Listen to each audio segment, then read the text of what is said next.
أعوذ بالله من الشيطان الرجيم بسم الله الرحمن الرحيم اللہ رب العالمین قرآن مجید میں ارشاد فرماتے ہیں، اے بنی اسرائیل، تم میری نعمت کو یاد کرو جو میں نے تم پر کی، اور تم میرے ساتھ کیا ہوا عہد پورا کرو، میں تمہارے ساتھ کیا ہوا وعدہ پورا کروں گا۔ وَإِيَّايَ فَارْهَبُونِ، اور صرف مجھ ہی سے ڈرو۔ اور جو کتاب میں نے اتاری ہے قرآن مجید فرقان حمید کی صورت میں، اس پر ایمان لاؤ۔ یہ کتاب ان کتابوں کی تصدیق کرنے والی ہے جو تمہارے پاس ہیں۔ یہ تورات، زبور اور انجیل کی تصدیق کرنے والی کتاب ہے، اور تم اس کا سب سے پہلے انکار کرنے والے مت بنو۔ قریش مکہ تو لا علم تھے، امی تھے، ان پڑھ تھے، انہیں تو پتہ نہیں تھا، انہوں نے لا علمی میں اس کتاب کا انکار کر دیا۔ تم تو اہل الکتاب ہو، تم پڑھے لکھے لوگ ہو، تم تو جانتے ہو کہ آخری نبی دنیا میں آنا ہے اور آخری کتاب بھی اس پہ نازل ہونی ہے۔ ساری نشانیاں جو آخری کتاب اور آخری پیغمبر صلی اللہ علیہ وسلم کی ہیں وہ موجود ہیں، لہذا تم اگر اس کا انکار کرو گے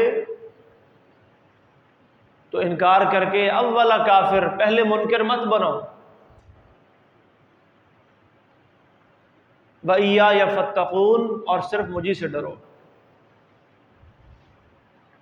وَلَا تَلْبِسُوا الْحَقَّ بِالْبَاطِلِ، حق اور باطل کو آپس میں خلط مت کرو، حق کے اندر باطل کی ملاوٹ مت کرو، حق کو صاف اور اجلا رہنے دو، اس کے اندر باطل ملا کے اسے بیان مت کرو۔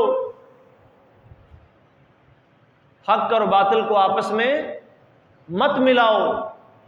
وَتَكْتُمُوا الْحَقَّ، اور نہ حق کو چھپاؤ، وَأَنْتُمْ تَعْلَمُونَ، جبکہ تم سب کچھ جانتے ہو۔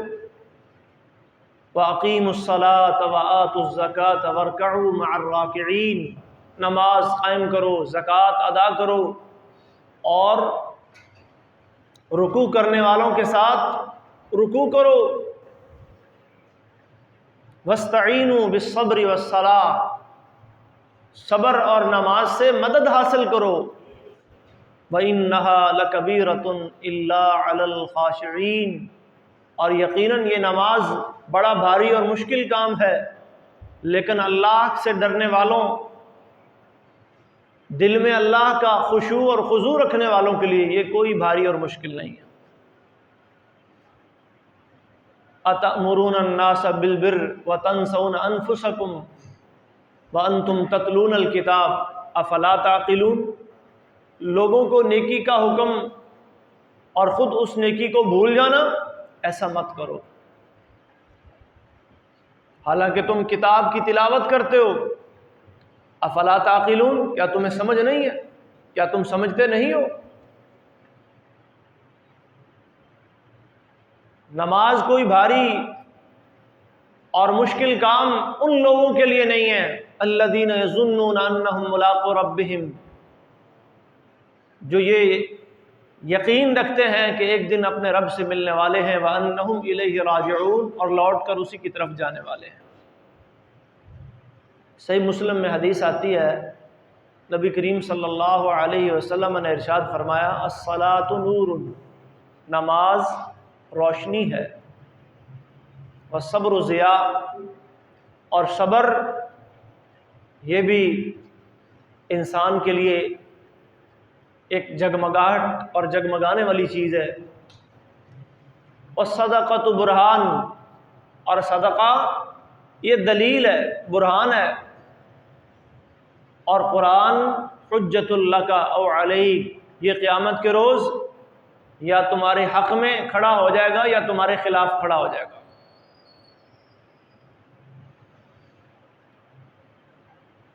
اللہ تبارک و تعالی نے دنیا کے اندر جتنی بھی امتیں آئی ہیں، قومیں آئی ہیں، ان کو عبادات عطا فرمائی ہیں کہ وہ ان عبادات کے ذریعے اللہ کی بندگی کریں۔ ان عبادات میں سے ایک اہم ترین عبادت نماز کی عبادت ہے، اور یہ نماز تقریباً تمام شریعتوں میں اللہ تبارک و تعالیٰ نے لوگوں پر فرض کی ہے۔ ابراہیم علیہ السلام اللہ تعالیٰ سے دعا کر رہے ہیں، رب اجعلنی مقیم الصلاۃ ومن ذریتی، اے میرے رب مجھے نماز پڑھنے والا بنا اور میری اولاد کو بھی نماز پڑھنے والا بنا۔ اسماعیل علیہ السلام، ان کے بارے میں اللہ فرما رہے ہیں وَاذْكُرْ فِي الْكِتَابِ اسماعیل، آپ اس کتاب میں اسماعیل کا تذکرہ پڑھیں۔ إِنَّهُ كَانَ صَادِقَ الْوَعْدِ وَكَانَ رَسُولًا نَبِيًّا، اسماعیل کون تھے؟ وعدے کے سچے اور اللہ کے برگزیدہ رسول، نبی، پیغمبر۔ وہ کیا کرتے تھے؟ کان یأمر اہلہ بالصلاۃ، وہ اپنے گھر والوں کو نماز کا حکم دیا کرتے تھے۔ حضرت موسیٰ علیہ السلام سے اللہ نے جو پہلی گفتگو فرمائی، پہلا کلام فرمایا سورہ طٰہٰ کے اندر، فرمایا وَأَنَا اخْتَرْتُكَ، اے موسیٰ میں نے تجھے چن لیا ہے، فَاسْتَمِعْ لِمَا يُوحَىٰ، تو غور سے سن جو تیری طرف وحی کی جا رہی ہے، اِنَّنِي أَنَا اللَّهُ لَا إِلَٰهَ إِلَّا أَنَا فَاعْبُدْنِي، یقیناً میں ہی اللہ ہوں، میرے سوا کوئی عبادت و بندگی کے لائق نہیں، بس تو میری ہی بندگی کر۔ وَأَقِمِ الصَّلَاةَ لِذِكْرِي، اور نماز قائم کر میری یاد کے لیے۔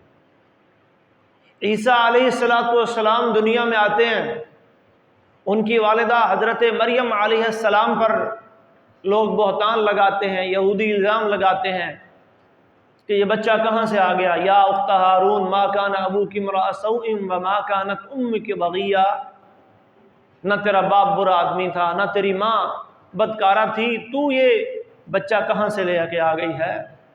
فاشارت الیہ، اللہ کے حکم سے سیدہ مریم اپنے اس بچے حضرت عیسیٰ علیہ السلام کی طرف اشارہ کرتی ہیں، اور پھر بچہ، لوگ حیران ہو کے کہتے ہیں کیف نکلم من کان فی المہد صبیا، ہم کیسے اس بچے سے بات کریں جو ابھی گود میں ہے، گہوارے میں ہے، بچہ ہے، ایسا بچہ بھی بھلا بولتا ہے؟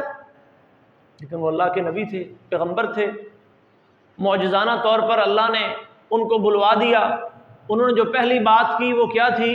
قال انی عبد اللہ، کہا میں اللہ کا بندہ ہوں، میں اللہ نہیں ہوں۔ کئی لوگوں نے تو عیسیٰ کو خدا بنا دیا نا، میں اللہ کا بیٹا نہیں ہوں، عبد اللہ، میں اللہ کا بندہ ہوں۔ آتانی الکتاب، اللہ نے مجھے کتاب عطا فرمائی، وجعلنی نبیا، اور اللہ نے مجھے نبی بنایا، وجعلنی مبارکا اینما کنت، اور اللہ نے مجھے بابرکت بنایا میں جہاں کہیں بھی ہوں، واوصانی بالصلاۃ والزکاۃ ما دمت حیا، اور اللہ نے مجھے نماز اور زکوٰۃ کی ادائیگی کا حکم دیا ہے جب تک میں زندہ رہوں۔ عیسیٰ علیہ السلام دنیا میں آنے کے بعد جو پہلی گفتگو معجزانہ طور پر کر رہے ہیں اس میں بھی نماز کی بات، اور جناب محمد الرسول اللہ صلی اللہ علیہ وسلم ابھی معراج پہ جاتے ہیں نبوت کے 11ویں سال، اور اللہ تبارک و تعالی سے نماز کا تحفہ لے کے آتے ہیں، اور پھر اللہ اپنے نبی سے کہتے ہیں وَأْمُرْ أَهْلَكَ بِالصَّلَاةِ، یہ بھی سورہ طٰہٰ کی آیت ہے، اے نبی آپ خود بھی نماز پڑھیں واقم الصلاۃ طرفی النہار، دن کے دونوں اوقات میں نماز پڑھیں آپ، وزلفا من اللیل، رات کی کچھ گھڑیوں میں بھی نماز پڑھیں، ان الحسنات یذہبن السیئات، یہ نماز بہت بڑی نیکی ہے، اور یہ نماز کی جو نیکیاں ہیں یہ برائیوں کو مٹا دیتی ہیں، برائیوں کو ختم کر دیتی ہیں۔ اور یہ بھی فرمایا کہ خود بھی پڑھیں، وَأْمُرْ أَهْلَكَ بِالصَّلَاةِ، اور اپنے گھر والوں کو بھی نماز کا حکم دیں، وَاسْتَبِرْ عَلَيْهَا، نہ صرف یہ کہ پڑھیں بلکہ اس پر ثابت قدمی دکھائیں، دوام کے ساتھ، باقاعدگی کے ساتھ اس سے صبر حاصل کریں، کیونکہ نماز صبر کے حصول کا سب سے بہترین ذریعہ ہے۔ اور یہ جو رکوع میں نے آپ کے سامنے تلاوت کی، سورہ بقرہ کی آیات پڑھی، ان میں بھی اللہ نے یہی حکم دیا، وَاسْتَعِینُوا بِالصَّبْرِ وَالصَّلَاةِ، لوگوں مدد حاصل کرو صبر کے ساتھ اور نماز کے ساتھ۔ معلوم ہوا کہ نماز یہ انسان کو، اسی طرح صبر انسان کو وہ سپورٹ اور مدد فراہم کرتی ہیں، یہ دو چیزیں جن کی انسان کو اس دنیا میں ضرورت ہوتی ہے۔ سورہ حجر کے اختتام پر اللہ تعالیٰ اپنے نبی سے مخاطب ہو کے فرماتے ہیں، وَلَقَدْ نَعْلَمُ أَنَّكَ يَضِيقُ صَدْرُكَ بِمَا يَقُولُونَ، ہم جانتے ہیں کہ ان کی باتیں سن کر آپ کا سینہ تنگ ہوتا ہے، یہ مشرک باتیں کر رہے ہیں، یہ کافر آپ پر طعن و تشنیع کر رہے ہیں، اور ہم یہ بھی جانتے ہیں کہ ان کی باتیں سن سن کے آپ پریشان ہوتے ہیں، آپ کا سینہ تنگ پڑتا ہے، آپ ان کی باتوں کی پرواہ نہ کریں، اِنَّا كَفَيْنَاكَ الْمُسْتَهْزِئِينَ، ان مذاق اڑانے والوں، ان ٹھٹھا اور تمسخر اڑانے والوں کے لیے ہم ہی کافی ہو جائیں گے، آپ نے کیا کرنا ہے، فَسَبِّحْ بِحَمْدِ رَبِّكَ وَكُن مِّنَ السَّاجِدِينَ۔ آپ اپنے دل کی تنگیاں دور کرنی چاہتے ہیں، آپ اپنے آپ کو اطمینان اور سکون دلانا چاہتے ہیں، آپ اللہ کی مدد چاہتے ہیں، فَسَبِّحْ بِحَمْدِ رَبِّكَ، تو رب کی حمد کی تسبیح بیان کریں، وَكُن مِّنَ السَّاجِدِينَ، اور کن میں سے ہو جائیں، سجدہ کرنے والوں میں سے ہو جائیں، نماز پڑھنے والوں میں سے ہو جائیں، نماز سے مدد حاصل کریں، نماز آپ کے لیے مدد کا، استعانت کا، صبر کا، حوصلے کا، دنیا کی پریشانیوں سے نجات پانے کا سب سے بہترین ذریعہ آپ کے پاس نماز ہے۔ وَاعْبُدْ رَبَّكَ حَتَّى يَأْتِيَكَ الْيَقِينُ، اور یہ نہیں کہ بس کچھ عرصہ پڑھ لی اور پھر چھوڑ دی، کچھ عرصہ اللہ کی عبادت و بندگی کر لی پھر ترک کر دی، وَاعْبُدْ رَبَّكَ، اپنے رب کی بندگی کریں، حَتَّى يَأْتِيَكَ الْيَقِينُ، یہاں تک کہ آپ کو یقین یعنی موت آ جائے، زندگی کے آخری لمحے تک آپ نے اپنے آپ کو اللہ کی بندگی کے اوپر کھڑا کرنا ہے، بندگی سے سرے منہ بھی انحراف نہیں کرنا، زندگی کا کوئی لمحہ بھی ایسا نہ گزرے کہ جب آپ اللہ کی اطاعت و بندگی سے باہر چلے جائیں۔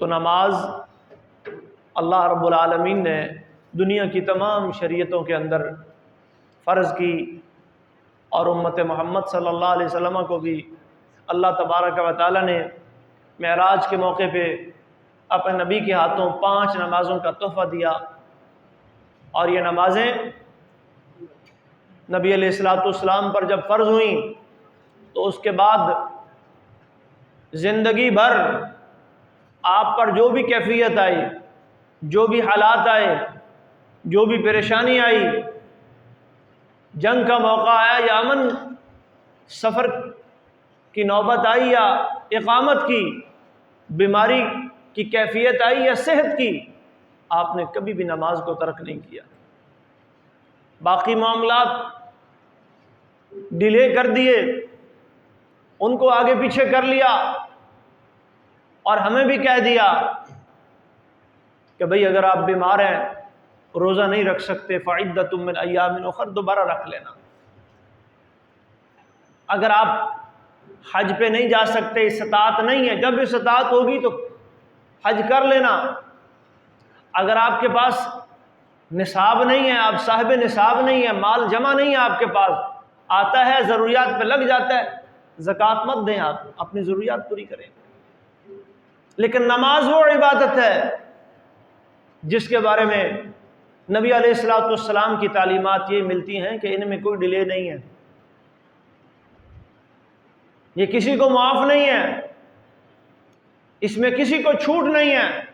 ہاں، ادائیگی کی کیفیات میں تھوڑی سی سہولت اللہ تبارک و تعالیٰ نے دے دی ہے، نبی علیہ الصلوۃ والسلام نے اس کی وضاحت کر دی ہے کہ مسافر کے لیے سہولت دے دی ہے، مریض کے لیے سہولت دے دی ہے، لیکن یہ نہیں کہا کہ نہ پڑھو تو گزارا ہو جائے گا۔ بین الرجل و بین الکفر والشرک ترک الصلاۃ، بلکہ اس کو حد فاصل قرار دے دیا کہ کفر و شرک اور بندے کے درمیان، اسلام اور کفر کے درمیان اگر کوئی حد فاصل ہے، امتیازی نشان ہے، تو وہ نماز ہے۔ العہد الذی بیننا و بینہم، ہمارے اور ان کے درمیان جو مین فرق ہے وہ نماز کا ہے۔ فَإِن تَابُوا وَأَقَامُوا الصَّلَاةَ وَآتَوُا الزَّكَاةَ فَإِخْوَانُكُمْ فِي الدِّينِ، اگر یہ توبہ کریں، نماز پڑھیں، زکوٰۃ دیں تو تمہارے دینی بھائی بنیں گے، ورنہ یہ تمہارے بھائی مسلمان دینی بھائی نہیں بنیں گے۔ اس قدر نماز کے حوالے سے کتاب و سنت کے اندر احکام ملتے ہیں، اور جہاں تک انسان کی زندگی میں ان کے فوائد و ثمرات کا تذکرہ ہے یا ان کی باتیں ہیں تو وہ بے شمار ہیں۔ کہیں فرمایا الصلاۃ نور، یہ روشنی ہے، کہیں فرمایا من حافظ علیہا کانت لہ نورا و نجاتا و برہانا یوم القیامہ، جس نے نمازوں کی حفاظت کی، یہ نمازیں اس کے لیے روشنی، دلیل اور نجات کا ذریعہ بن جائیں گی۔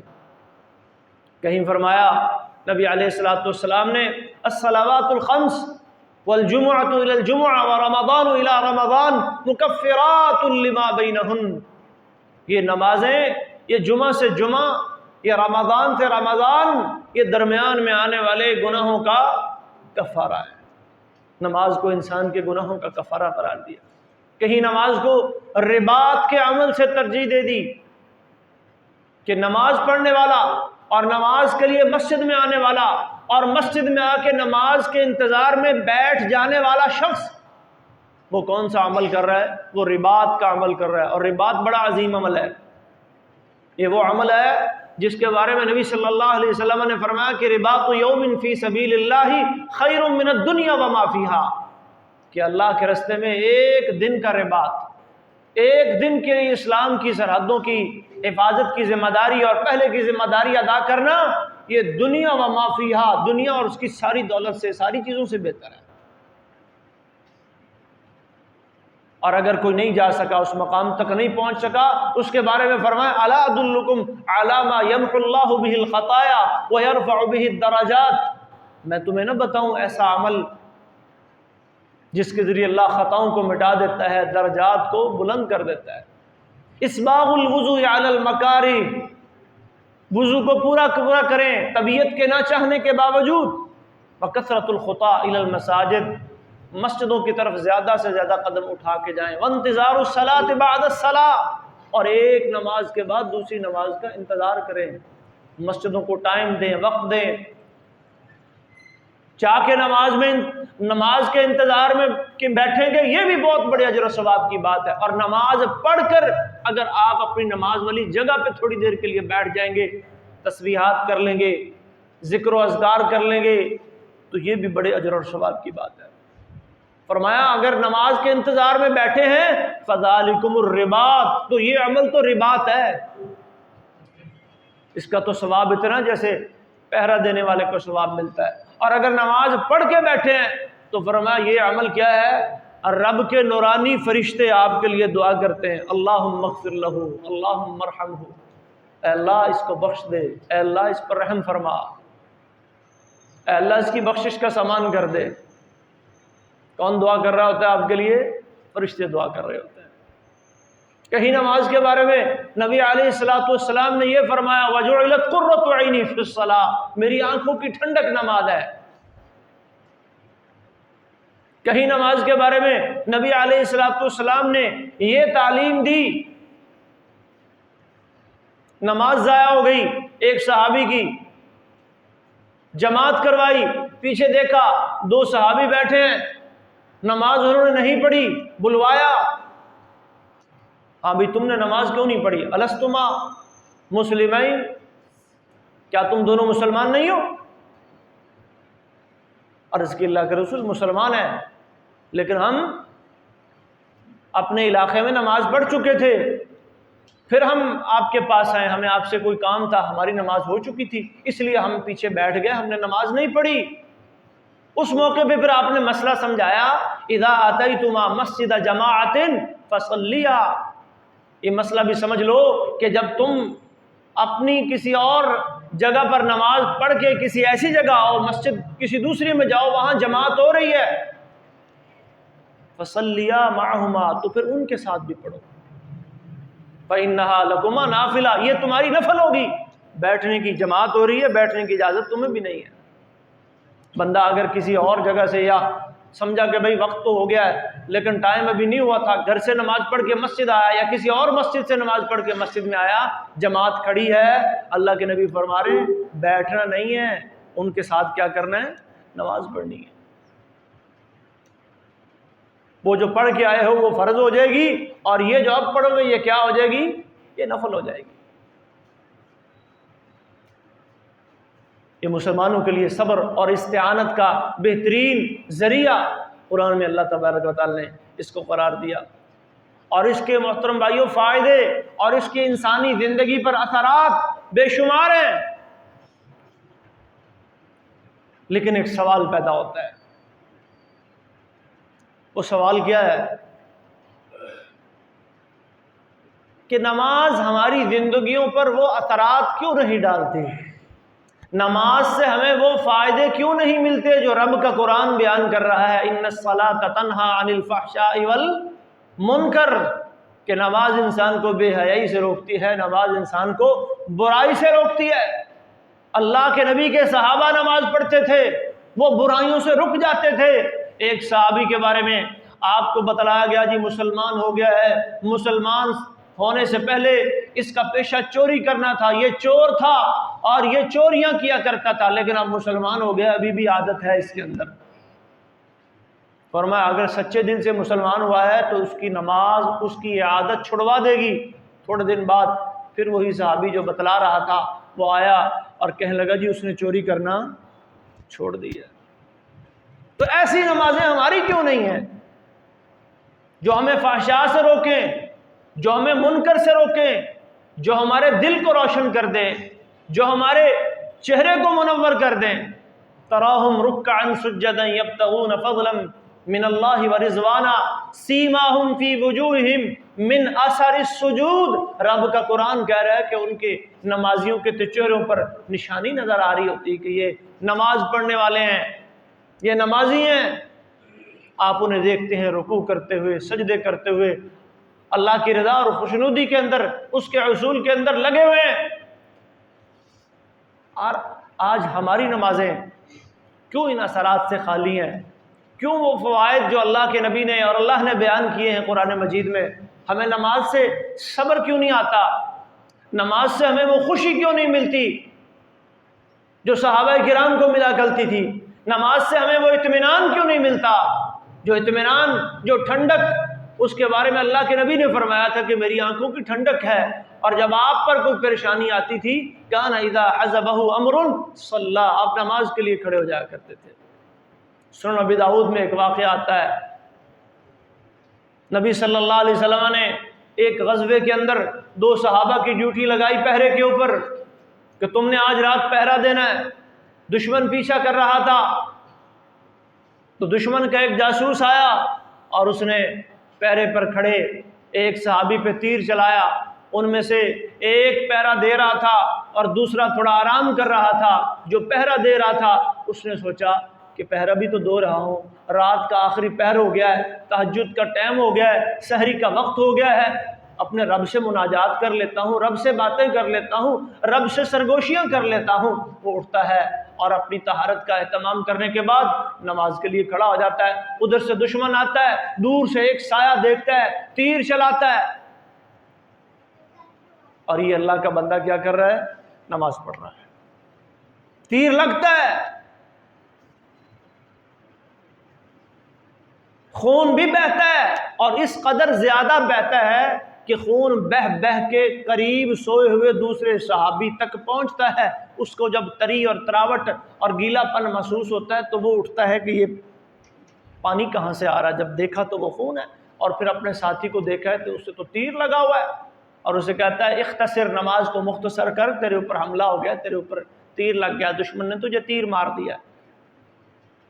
اور جب نماز مکمل ہوتی ہے تو وہ دوسرا جو صحابی سویا ہوا تھا وہ کہتا تجھے تیر لگ گیا تھا، تو مجھے اشارہ کر دیتا، تو مجھے بلا دیتا، تو نماز کو مختصر کر دیتا، تو زخمی ہو گیا تھا، کیا تجھے درد نہیں ہوا، تجھے تکلیف نہیں ہوئی؟ آگے سے کیا جواب ملتا ہے کہ میں قرآن کی تلاوت کی لذت میں، اللہ سے سرگوشیاں کرنے میں، اللہ سے باتیں کرنے میں اتنا مشغول تھا، اتنا مصروف تھا کہ مجھے تو احساس ہی نہیں ہوا کہ میرے تیر لگ گیا. اس سنن ابی داؤد کی حدیث ہے. تو یہ نماز کی کیفیت، اعبد اللہ کانک تراہ فإن لم تکن تراہ فإنہ یراک، احسان کا وہ مقام.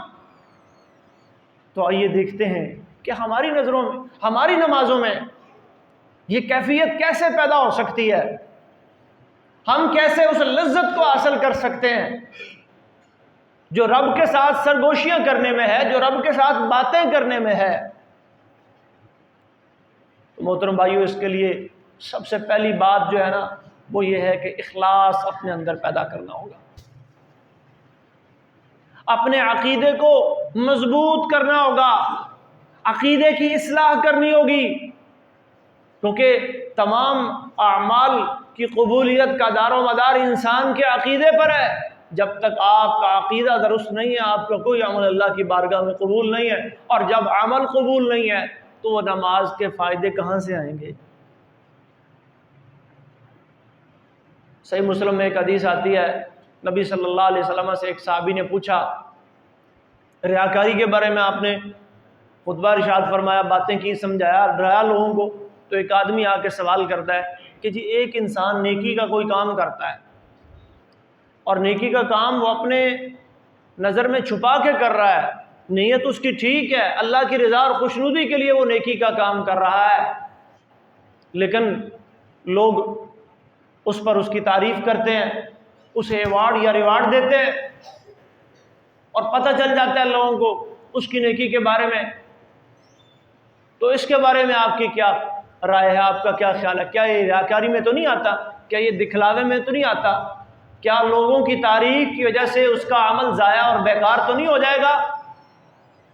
تو نبی صلی اللہ علیہ وسلم نے فرمایا تلک عاجل بشر المؤمن، یہ تو مومن کو حاصل ہونے والی، جلد حاصل ہونے والی خوشخبری ہے، یہ تو بشارت ہے اس کے لیے کہ اللہ نے تیرا عمل کیا کر لیا؟ قبول کر لیا. اللہ نے تیری نماز قبول کر لی ہے، اور تیری نماز کی قبولیت کے اثرات اب تیری زندگی میں رونما ہو رہے ہیں. تجھے قلبی اور روحانی سکون مل رہا ہے. تیری نماز ضائع ہو جاتی ہے، تیری نماز وقت سے آگے پیچھے ہو جاتی ہے، تو بے چین ہو جاتا ہے، تو مضطرب ہو جاتا ہے، تو پریشان ہو جاتا ہے. نبی صلی اللہ علیہ وسلم کی 2 نمازیں غزوہ خندق کے موقع پہ کفار کے شدید حملے کی وجہ سے تھوڑی تاخیر کا شکار ہو گئیں، نماز عصر اور نماز مغرب. احادیث میں آتا ہے، سنن ترمذی، ابو داؤد وغیرہ کی روایات ہیں، نبی صلی اللہ علیہ وسلم پریشان بھی ہوئے اور مشرکوں کے لیے بد دعا فرمائی اللہ کے نبی نے، ملا اللہ قبورہم و بیوتہم نارا، اللہ ان کافروں، ان مشرکوں کے گھروں کو، ان کی قبروں کو اللہ آگ سے بھرے. شغلونا عن الصلاۃ الوسطی، آج انہوں نے ہمیں اتنا مصروف کر دیا، اتنا مشغول کر دیا کہ ہم صلاۃ وسطی، عصر کی نماز نہیں پڑھ سکے. اور ہم بغیر کسی مصروفیت کے چھوڑ کے کھڑے ہوتے ہیں. کوئی فجر چھوڑ کے کھڑا ہے، کوئی ظہر چھوڑ کے کھڑا ہے، کوئی عصر سے غافل ہو رہا ہے، کوئی مغرب کی کسی کو پرواہ نہیں ہے، کوئی عشاء کے وقت چارپائی پہ دراز ہو کے لیٹ جاتا ہے، سو جاتا ہے. تو ہماری نمازوں میں یہ کیفیت کیسے آئے گی؟ ہماری نمازیں ہمارے لیے مؤثر کیسے بنیں گی؟ ہماری نمازیں مفید کیسے بنیں گی؟ اور ہماری نمازیں اللہ کی بارگاہ میں قبول کیسے ہوں گی؟ اس کے لیے اخلاص پیدا کرنا ہوگا. اس کے لیے عقیدے کی اصلاح کرنی ہوگی، اس کے لیے اس چیز کو اپنے دل و دماغ میں بٹھانا ہوگا کہ نماز اللہ کا اہم ترین فریضہ ہے، اہم ترین فریضہ۔ موطا امام مالک میں حضرت عمر رضی اللہ تعالی عنہ کا ایک خط امام مالک رحمۃ اللہ علیہ نے نقل کیا ہے، ان کا دور خلافت ہے، تو وہ اپنے عمال کو، اپنے گورنروں کو خط لکھتے ہیں۔ اسلامی ریاست بہت زیادہ پھیل چکی ہے، روم، ایران فتح ہو چکا ہے، یمن کے، شام کے سارے علاقے، مختلف علاقوں کے اندر گورنر حضرت عمر نے مقرر کر دیے، ان گورنروں سے پھر خط و کتابت ہوتی تھی، ان کو ہدایات دی جاتی تھی۔ تو خط لکھتے ہیں اور کیا کہتے ہیں؟ ان من اہم امورکم عندی الصلاۃ، اے میرے گورنروں، اے حکومتیں سنبھالنے اور چلانے والوں، اے انتظامات کو دیکھنے والوں، میرے نزدیک تمہارا سب سے اہم ترین کام نماز ہے، سب سے اہم ترین کام۔ جس نے نماز کی حفاظت کر لی وہ باقی معاملات بھی چلا لے گا، اور جس نے اپنی نماز کو ضائع کر لیا تو پھر وہ باقی چیزوں کو بھی ضائع کرنے والا ہوگا، وہ صحیح انداز میں چلانے والا نہیں ہوگا۔ یہ نصیحت ہوتی تھی حضرت عمر رضی اللہ تعالی عنہ کی اپنے گورنروں کو۔ تو نماز اللہ کا وہ فریضہ جو اللہ رب العزت نے جناب محمد الرسول اللہ صلی اللہ علیہ وسلم پر فرض کیا، اور 5 نمازوں کا تحفہ اللہ نے معراج کے موقع پہ بلا کے عطا فرمایا۔ یہ چیز میرے ذہن میں ہو، میرے دماغ میں ہو، بھئی اس کی کوئی رخصت نہیں ہے، اس کی کوئی چھوٹ نہیں ہے، تو پھر میرے اندر یہ جذبہ پیدا ہوگا، میرے اندر یہ شوق پیدا ہوگا، پھر میں پریشان بھی ہوں گا۔ اذا سرت کا حسنت کا وساعت کا سیئات کا فانت مومن، اللہ کے نبی نے بھی ایک حدیث میں ایمان کو چیک کرنے کا یہی طریقہ بتایا کہ جب تمہیں تمہاری نیکی سے خوشی ہو اور تمہیں تمہاری برائی سے بے چینی اور اضطراب پیدا ہو تمہارے دل میں، فانت مومن، تو پھر جان لو کہ تم کیا ہو، تم مومن ہو۔ جب میں نماز پڑھوں تو مجھے خوشی ہو، مجھے راحت ہو، مجھے اطمینان ہو کہ میں نے اللہ کا حق ادا کر دیا، میں نے اپنی ذمہ داری کو نبھا دیا۔ اور نماز کے اندر تیسری بات ہے محترم بھائیو، نماز کے اندر باقاعدگی، والذین هم علی صلاتهم یحافظون۔ آج ہماری نمازیں بے روح کیوں ہو گئی ہیں، بے ثمر کیوں ہو گئی ہیں، بے فائدہ کیوں ہو گئی ہیں؟ باقاعدگی نہیں ہے۔ میں نے آیات پڑھی تھی، اللہ فرماتے ہیں وَاعْبُدْ رَبَّكَ حَتَّى يَأْتِيَكَ الْيَقِينُ، موت کے آنے تک، زندگی کی آخری سانس تک تیری کوئی نماز نہ چھوٹنے پائے۔ نمازوں کی حفاظت، 5 نمازیں، 5 صلوات افترضہن اللہ علی العباد، اللہ نے بندوں پر 5 نمازیں فرض کی ہیں، تو پانچوں کی حفاظت کرنی ہے، کسی ایک کو بھی ضائع نہیں کرنا، کسی ایک کو بھی ہلکا نہیں لینا کہ جی بس فجر پڑھ لو، عشاء پڑھ لو کافی ہے، درمیان والی کی چھوٹ یا رخصت ہے۔ من ترک الصلاۃ متعمدا، ایک نماز بھی جس نے جان بوجھ کر چھوڑ دی، اللہ کے نبی فرماتے ہیں فقد کفر، کفری عمل کا ارتکاب کیا اس نے۔ اتنا خطرناک عمل ہے کسی ایک نماز کو جان بوجھ کے چھوڑ دینا، ضائع کر دینا۔ تو یہ احساس میرے اور آپ کے دل میں پیدا ہو کہ یہ اللہ کا فریضہ ہے، اور اللہ تبارک و تعالیٰ نے جس طرح نمازیں میرے اوپر فرض کی ہیں، یہ 5 ان کی تعداد بنائی ہے، اور میں نے ان کی حفاظت کرنی ہے، پھر میرے لیے میری نمازیں مؤثر بنیں گی۔ مجھے یہ احساس ہو کہ نبی صلی اللہ علیہ وسلم نماز کے لیے کھڑے ہوتے تھے تو نماز کو کیسے ادا کرتے تھے، صلو کما رأیتمونی اصلی، آپ کی کیفیت کیا ہوتی تھی، آپ کے جسم کے اعضاء کیا کر رہے ہوتے تھے، آپ کی نظریں کہاں ہوتی تھیں، آپ کے ہاتھ کہاں ہوتے تھے، ایک ایک عمل میں اسوہ حسنہ کی پیروی کی کوشش کروں۔ ایک عمل میں یہ بھی کروں، میں نماز میں جو پڑھ رہا ہوں، جو تلاوت کر رہا ہوں، جو تسبیحات کر رہا ہوں، جو اذکار اور اوراد کر رہا ہوں، مجھے ان کے معنی اور مفہوم کا پتہ ہو، میں اللہ سے دعائیں کر رہا ہوں۔ ان احدکم اذا صلی یناجی ربہ، تم میں سے کوئی شخص جب نماز پڑھ رہا ہوتا ہے تو کیا کر رہا ہوتا ہے؟ اللہ سے سرگوشیاں کر رہا ہوتا ہے، اللہ سے باتیں کر رہا ہوتا ہے۔ ہر بندہ دیکھے وہ کس سے باتیں کر رہا ہے۔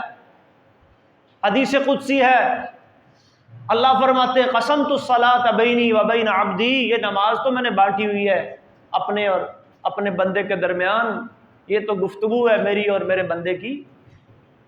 بندہ الحمدللہ رب العالمین کہتے ہیں، اللہ اس کا الگ جواب دیتے ہیں، حمدنی عبدی، الرحمن الرحیم اثنا علی عبدی، مالک یوم الدین مجدنی عبدی، ایاک نعبد و ایاک نستعین، ھذا بینی و بین عبدی، اہدنا الصراط المستقیم صراط الذین انعمت علیہم غیر المغضوب علیہم ولا الضالین، ھذا سؤال عبدی ولی عبدی ما سأل، یہ میرے بندے کا سوال ہے اور میں نے اپنے بندے کو دے دیا، میرے بندے نے جو مجھ سے مانگا۔ یہ کیا ہو رہا ہے جی؟ باتیں ہو رہی ہیں، گفتگو ہو رہی ہے، کلام ہو رہا ہے بندے اور اللہ کا۔ اسی لیے اللہ کے نبی نے یہ فرمایا تھا نا، یہ عبادت کے اندر یہ کیفیت پیدا کرو، اعبد اللہ کأنک تراہ فإن لم تکن تراہ فإنہ یراک، اللہ کی بندگی ایسے کرو جیسے تم اسے دیکھ رہے ہو۔ اگر یہ کیفیت پیدا نہ ہو تو پھر یہ کیفیت ضرور پیدا کرو، فإنہ یراک، وہ ضرور تمہیں دیکھ رہا ہے۔ تمہاری ایک ایک حرکت، تمہارے ہونٹوں کا ہلنا، تمہاری نظروں کا ادھر ادھر جانا، یہ تمہارا التفات، کبھی سر میں خارش ہو رہی ہے، کبھی داڑھی میں کنگھی ہو رہی ہے، کبھی کپڑوں کی سیٹنگ ہو رہی ہے، کبھی سلوٹیں درست ہو رہی ہیں، کبھی تنکوں کو چھیڑا جا رہا ہے، یہ سب نماز کے منافی کام ہے۔ نبی صلی اللہ علیہ وسلم سے پوچھا گیا، یہ بندہ اس طرح کی جو حرکتوں میں لگ جاتا ہے یہ کیا ہے؟ فرمایا اختلاس یختلسہ الشیطان من صلاۃ العبد، یہ شیطان کا حملہ ہے، یہ شیطان جھپٹتا ہے، جھپٹا مارتا ہے اور بندے کی نماز سے بہت سارا اجر و ثواب لے کے اڑ جاتا ہے، ضائع کر دیتا ہے، بندے کو محروم کر دیتا ہے۔ جب جیسے آپ کسی چوک چوراہے میں کھڑے ہو، کوئی اچکا آئے اور آپ کے ہاتھوں سے موبائل چھین کے لے جائے، پیسے چھین کے لے جائے، آپ کا والٹ پکڑ کے بھاگ جائے، آپ بڑے پریشان، میرا بڑا نقصان ہو گیا، میرے بٹوے میں اتنے پیسے تھے، میرا اتنا موبائل تھا، میرے ہاتھ میں یہ چیز تھی، وہ آیا اور چھین کے لے گیا۔ فرمایا یہ شیطان ہے، یہ اختلاس، جو بندہ کبھی ادھر توجہ، کبھی ادھر توجہ، کبھی بالوں سے کھیل رہا ہے، کبھی کپڑوں کی سلوٹیں درست کر رہا ہے، کبھی نگاہ کو ادھر کر رہا ہے، کبھی ادھر کر رہا ہے، ایسی نمازیں پھر مؤثر نہیں ہوتی۔ اور ایک چیز ہے نمازوں میں اعتدال اور اطمینان۔ آپ اللہ کے سامنے کھڑے ہیں، اللہ کی بارگاہ میں کھڑے ہیں، اللہ کی عبادت کے لیے آئے ہیں، تو جلد بازی مت کریں، اللہ کے گھر میں آئے ہیں، دنیا کے باقی کام بھی تو کرتے ہیں نا جی، بڑے سکون سے، بڑے حوصلے سے، ساری جلدیاں آپ کو آ کے نماز میں یاد آ جاتی ہیں، سارے کام، بھائی ابھی فلاں کام پڑا ہے، ابھی فلاں کام پڑا ہے، جلدی جلدی کروں اور جناب صاحب یہ 2 یا 4 رکعتیں پڑھوں اور جان چھڑاؤں۔ ایسی نماز کو اللہ کے نبی نے منافق کی نماز قرار دیا ہے۔ صحیح مسلم میں حدیث آتی ہے، نبی صلی اللہ علیہ وسلم نے فرمایا کہ منافق جب نماز پڑھتا ہے نقر 4 لا یذکر اللہ الا قلیلا، تو 4 ٹھونگے مارتا ہے، یعنی 4 رکعتوں کو 4 ٹھونگے کہا کہ جس طرح مرغ دانا چگنے کے لیے ٹھونگے مارتا ہے نا، نقر 4، یہ 4 ٹھونگے مار رہا ہے، نہ توجہ، نہ استحضار، نہ خشوع، نہ خضوع، نہ اعتدال، نہ رکوع صحیح طرح کیا، نہ قیام صحیح طرح کیا، نہ سجدے میں صحیح کیا، نہ رکوع سے کمر سیدھی ہوئی، فوراً اللہ اکبر اللہ اکبر اللہ اکبر اللہ اکبر۔ ایسی نماز کو نبی صلی اللہ علیہ وسلم نے چوری قرار دیا۔ حدیث میں آتا ہے، فرمایا بدترین چور کا پتہ ہے نا جی، چور کسے کہتے ہیں پتہ ہے جی، صحابہ نے کہا جی، فرمایا ایک بدترین چوری ہے، آج میں تمہیں اس چوری کا بتاتا ہوں، وہ بدترین چوری کیا ہے؟ فرمایا الذی یسرق فی صلاتہ، بدترین چوری وہ چوری ہے جو بندہ اپنی نماز میں کرتا ہے۔ نماز کی چوری کیا ہے؟ فرمایا لا یتم رکوعہا ولا سجودہا، نہ رکوع صحیح کرتا ہے نہ سجدہ صحیح کرتا ہے، یہ نماز کی چوری ہے۔ لا تجزی الصلاۃ رجل، ایک حدیث میں آتا ہے اللہ کے نبی نے فرمایا ایسے بندے کی نماز قبول نہیں ہوتی، بلکہ صحیح بخاری میں حدیث آتی ہے، اسے مسیء الصلاۃ والی حدیث کہا جاتا ہے۔ ایک صحابی اسی طرح آیا، نیا نیا مسلمان ہوا تھا، اسے صحیح نماز کے طریقے کا علم نہیں تھا، اس نے آ کے نماز پڑھی اور پھر اللہ کے نبی کے پاس آ کے سلام کر کے بیٹھنے لگا، فرمایا ارجع فصلی فإنک لم تصلی، لوٹ جا، واپس دوبارہ نماز پڑھ، تو نے نماز نہیں پڑھی۔ وہ پھر گیا، اس نے پھر پڑھی، پھر ویسے پڑھ لی، 3 بار اللہ کے نبی نے فرمایا ارجع فصلی فإنک لم، حالانکہ پڑھ کے آ رہا تھا، ایک ہی نماز کو 3 دفعہ پڑھ چکا ہے، اللہ کے نبی فرما رہے ہیں تو نے نہیں پڑھی، کیا کر رہا تھا؟ جلد بازی کر رہا تھا۔ رکوع جیسے کرنا ہے، سجدہ جیسے کرنا ہے، قیام میں اعتدال، سجدے میں اعتدال، رکوع میں اعتدال، وہ نہیں کر رہا تھا۔ پھر چوتھی بار اس نے کہا جی میں تو اسی طرح کے پڑھ سکتا ہوں، میری کوئی غلطی ہے تو مجھے سکھلائیں۔ معلوم ہوا کہ اسے پھر صحیح مسئلے کا علم نہیں تھا۔ پھر اللہ کے نبی نے اسے پورا طریقہ وہ بتلایا۔ لمبی حدیث ہے، اس کو مسیح الصلاۃ والی حدیث کہتے ہیں۔ اس میں جو مین آپ نے پوائنٹ آؤٹ کیا وہ کیا تھا کہ نماز کے اندر اعتدال یہ بڑا ضروری ہے۔ نمازوں کو مؤثر بنانے کے لیے نمازوں میں خشوع پیدا کریں، عاجزی لائیں۔ قد افلح المؤمنون الذین هم فی صلاتهم خاشعون۔ نمازوں میں عاجزی کرنے والے، خشوع کرنے والے، ڈرنے والے اللہ سے۔